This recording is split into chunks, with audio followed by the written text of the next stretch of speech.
black woman is a goddess, artist, a mother, a wife, a warrior, a healer, a sustainer, a life.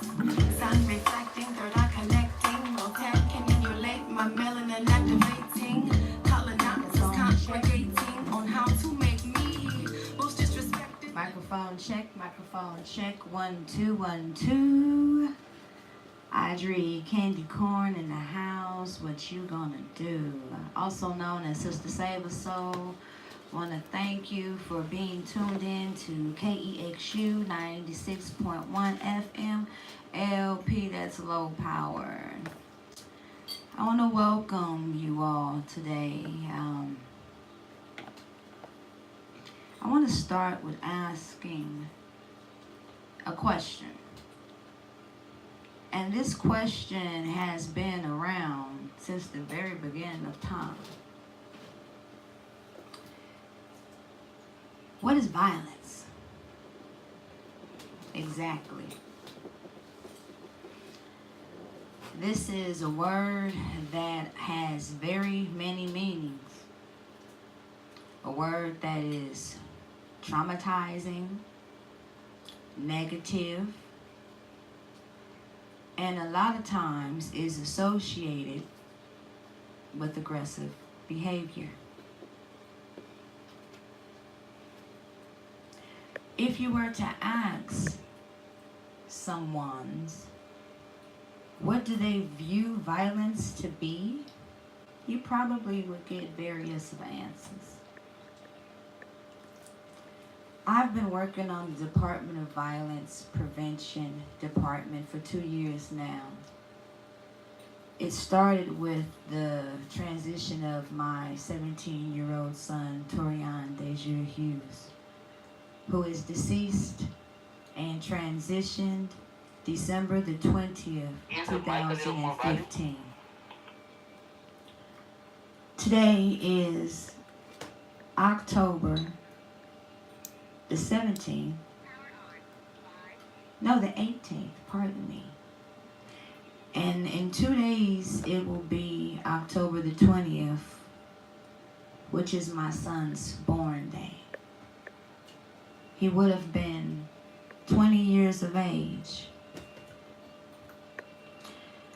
So my segment often is a little different because I'm a grieving yet a breathing mother. And my segment really is about healing.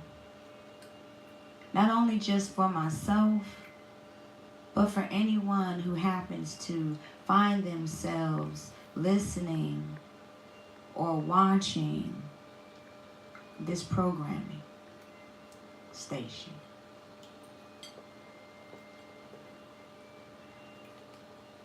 There's a lady by the name of Tisha Codwell who is a grieving mother, and her son has been a great ancestor for 5 years now. His transition was through drowning, and so she has a love-hate relationship with water. Can you imagine? I met Tisha Codwell through the transition of my son, and I have many extended family members through the transition of my son.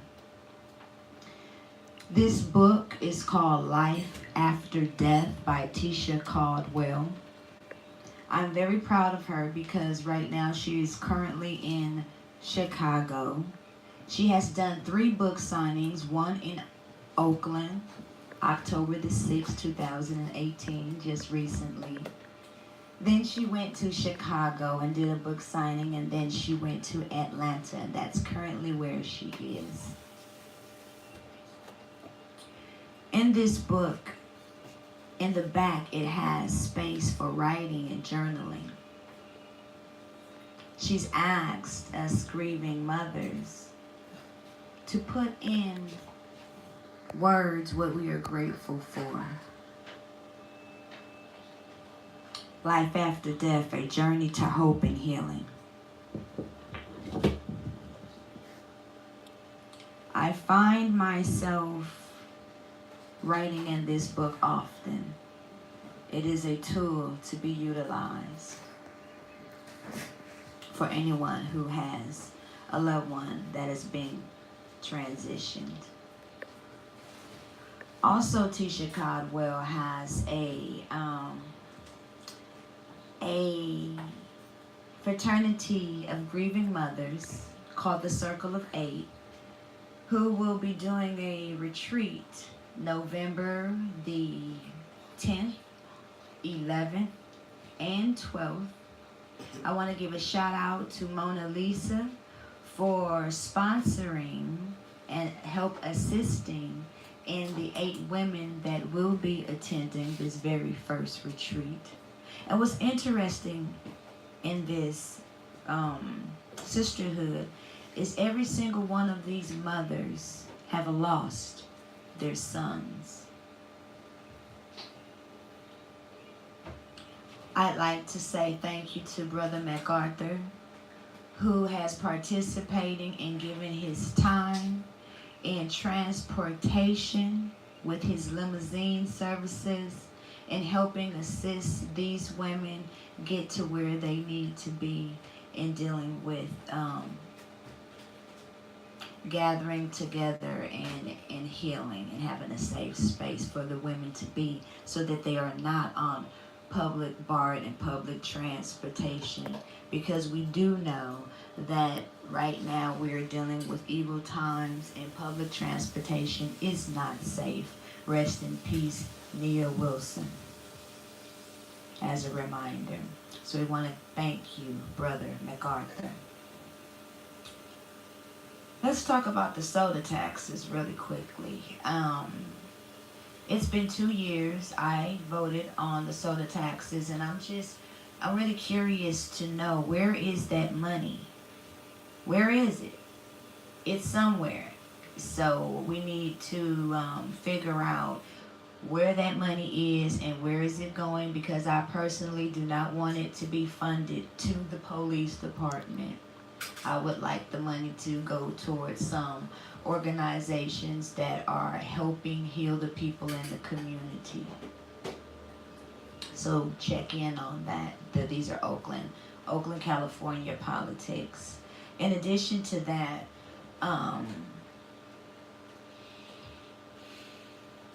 dealing with violence. Did you know that lead, there's been a research that has to do with lead, and lead is one of the main top reasons why people are violent, and it drives you crazy. A lot of people don't know that. So when you hear folks talking about get your lead levels checked, we just think because it's poisonous. But the reality is studies have shown, Google it, that lead has been placed with violence and behavior issues of aggressiveness. So I'm just curious to know how much lead poisoning we have here in Oakland, and does that have something to do with the violence levels that we have been dealing with?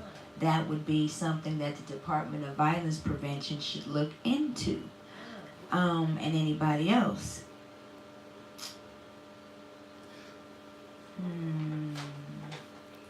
A sidebar. Also,